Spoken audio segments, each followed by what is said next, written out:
Hello my dear children, welcome to our English class. How are you? All are fine? Hope you have sent the homework to your teacher. You read the prayer of our poet and his intense wish to enjoy the pleasures of the moment. You were asked to write such a wish. Let's listen to one of my students' presentation of her work. Hi friends, I wish to live a peaceful life in this world. I want to be happy for living such a peaceful life. I want this world to be perfect for everyone, a place where everyone can live with freedom, equality and love. I wish all the discrimination should disappear and everyone could share love and compassion. The nature which gives us everything should stay with all its purity. Instead of pollutants, let the air be filled with the fragrance of flowers. We should never do any harm to nature, and thus we can revive its beauty and happiness. I wish to live in a world where everyone can. I live peacefully without any fear.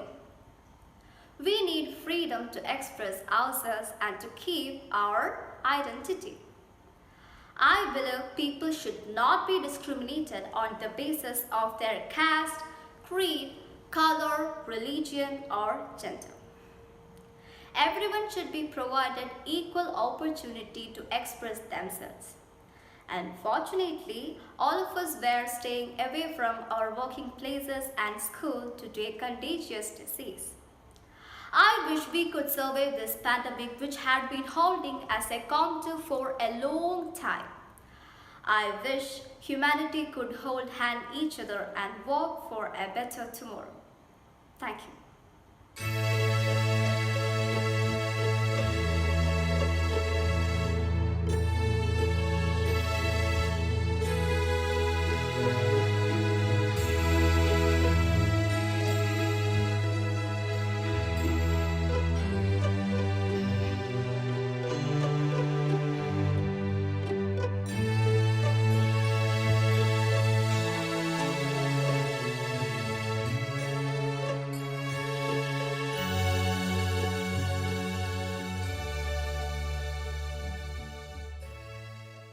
It was a nice presentation and a good wish. Hope you remember what we have learned in our previous class. It's a prayer. The poet pleads to God to give him pleasures in the present time. Instead of looking for the future enjoyment, which is uncertain, he wishes to enjoy the pleasures of the springtime. The poet again seeks pleasures in the white orchard and in the happy bees which are merrily dilating around the trees. Let's go through the lines once again. A Prayer in Spring by Robert Frost. Oh, give us pleasure in the flowers today, and give us not to think so far away. As the uncertain harvest, keep us here, all simply in the springing of the year. Oh, give us pleasure in the orchard white, like nothing else by day, like ghost by night, and make us happy in the happy bees, the swarm dilating round the perfect trees, and make us happy in the darting bird that suddenly bow the bees is heard. The meteor that thirsts in with needle bill, and of a blossom in the midair stands still.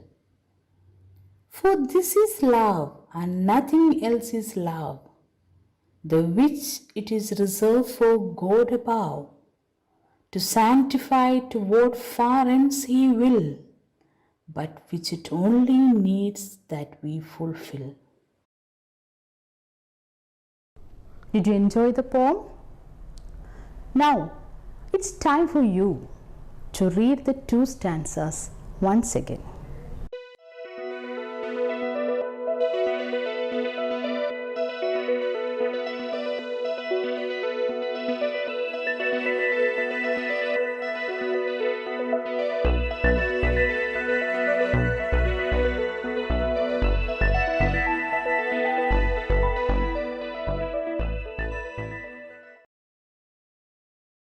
Hope you enjoyed these lines. Whom does the poet mention in the third stanza? Who is standing still in the midair? Yes, your answer is correct. We know that the poet wishes to find joy from nature itself. Here, he wishes to make him happy in the darting bird which thrusts on a flower with its needle-like beak. I think you have watched the movement of a hummingbird which is standing still in the midair to collect nectar from flowers.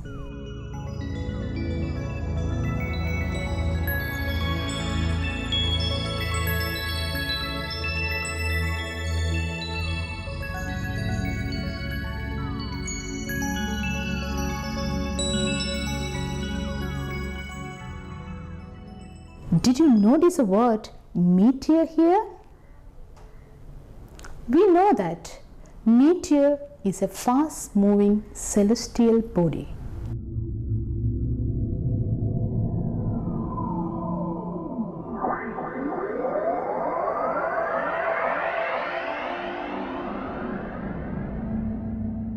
The poet assumes the bird as a meteor, and through which he portrays a clear mental picture in the reader's mind about the movement of the bird. എത്ര മനോഹരമായിട്ടാണ് കവി ഒരൊറ്റ വാക്കിലൂടെ ആ പക്ഷിയുടെ ചലനത്തെ നമുക്ക് മുന്നിൽ വരച്ചു കാട്ടുന്നത്. എത്ര ഉദാത്തമായ ഒരു വാങ്മയ ചിത്രമാണത്. A visual image.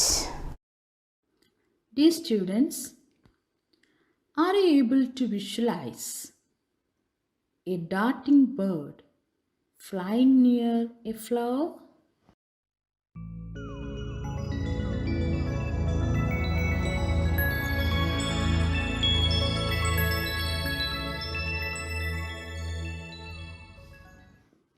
You can see the bird standing still in the midair in your mind. That is a visual image.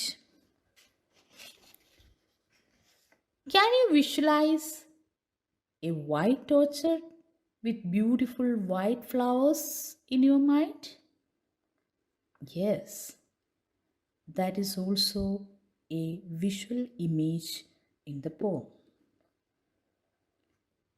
Can you picturize the moment of a swarm of bees which are flying near the trees? I hope you can also visualize the fast movement of a meteor.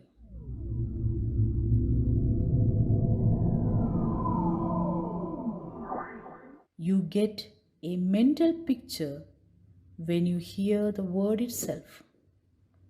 These are the examples of visual images in the poem. The poet assumes the bird as a meteor. Here, it's a metaphor.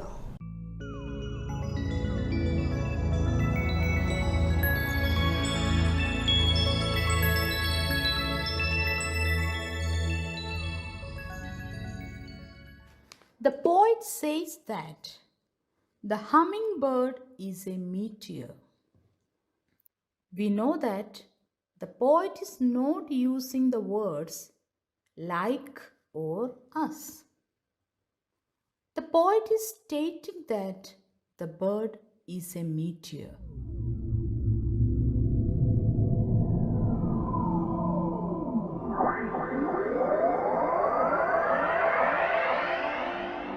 Here we can say that the figure of speech is metaphor.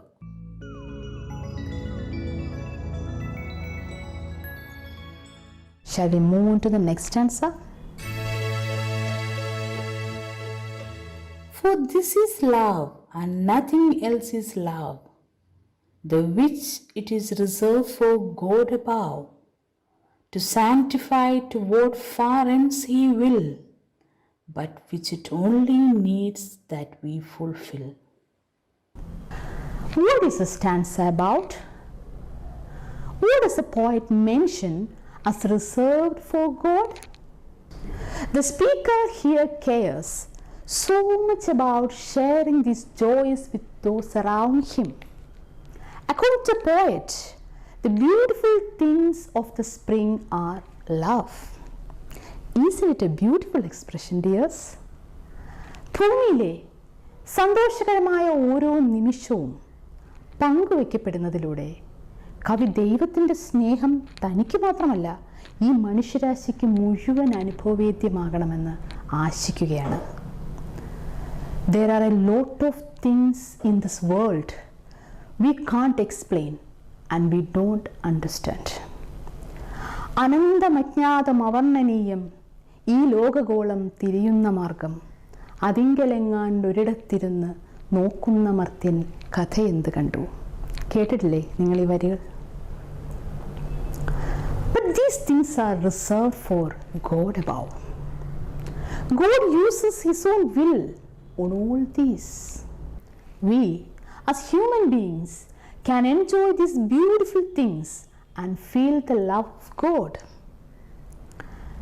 We have discussed the prayer of the poet. Let's go through the lines once again. A Prayer in Spring by Robert Frost.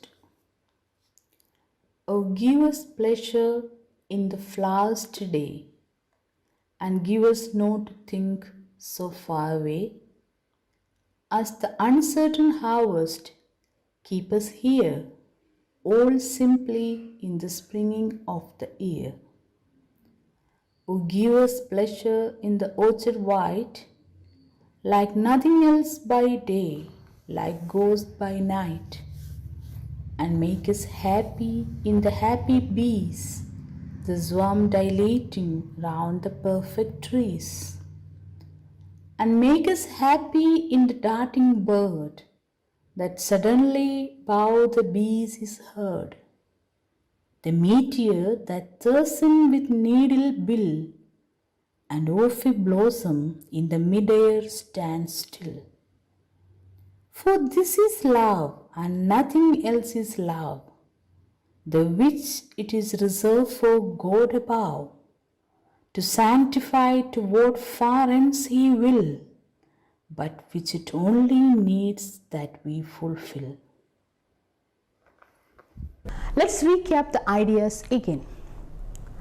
The poet is trying not to look at the fruits in the orchard and instead finds pleasures in the flowers of the day.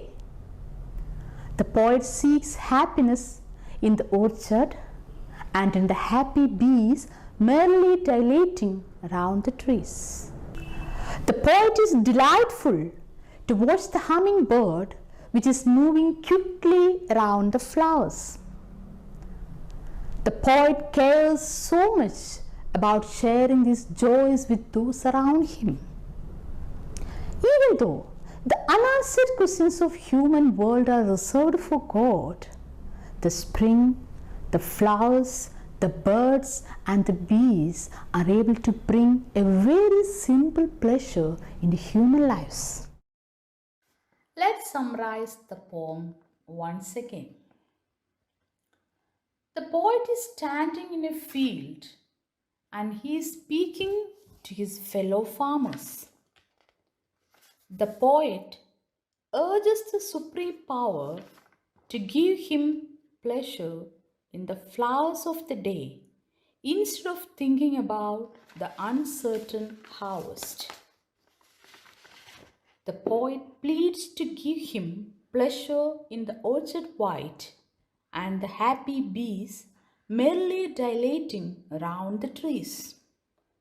Here, the poet wishes to be happy in the moment itself instead of worrying about the future, which is unreachable and unpredictable. The poet requests God to make him happy in the darting bird, which is moving like a meteor near the flowers and standing still in the midair.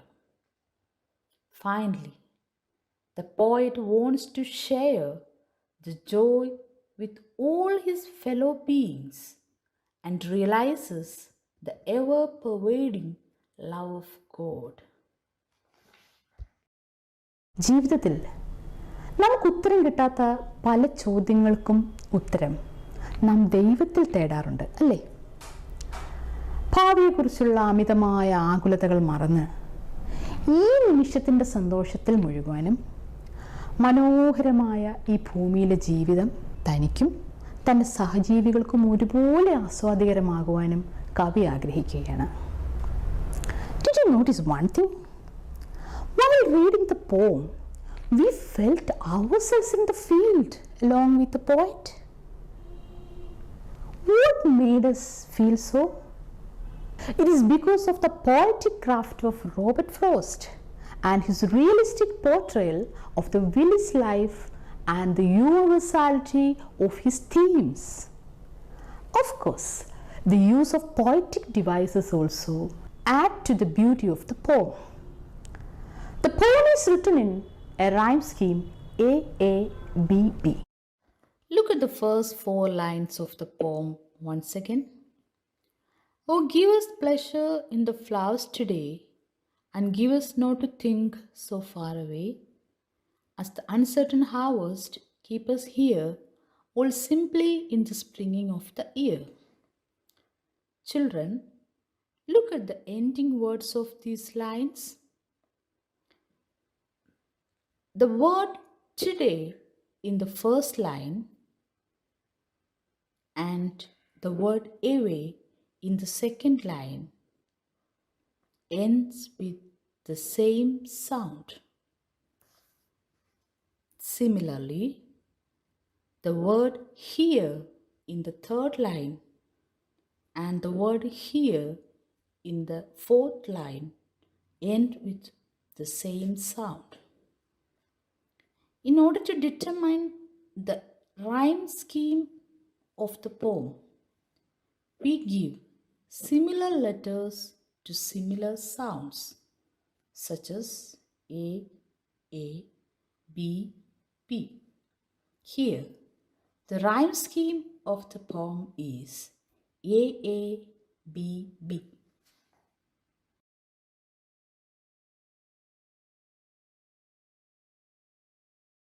There are rhyming words in each stanzas. Alteration in the lines, all simply in the springing of the year, and make us happy in the happy bees, makes the lines beautiful.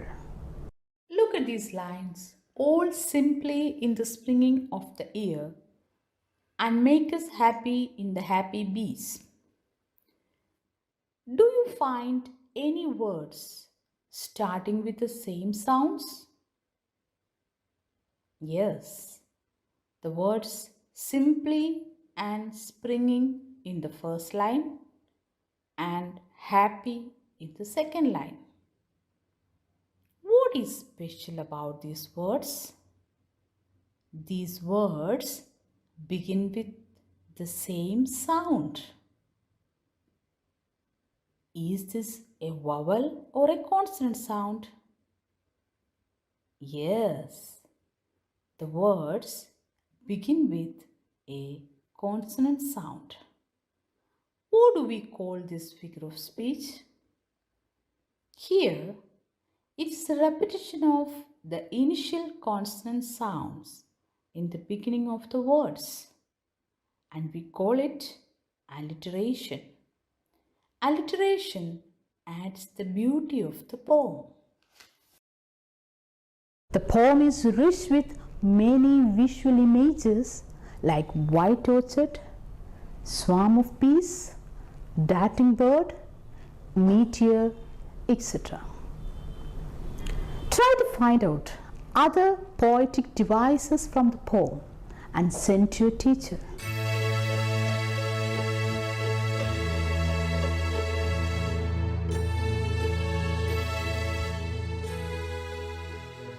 Let's enjoy the moment and spread love. Thank you.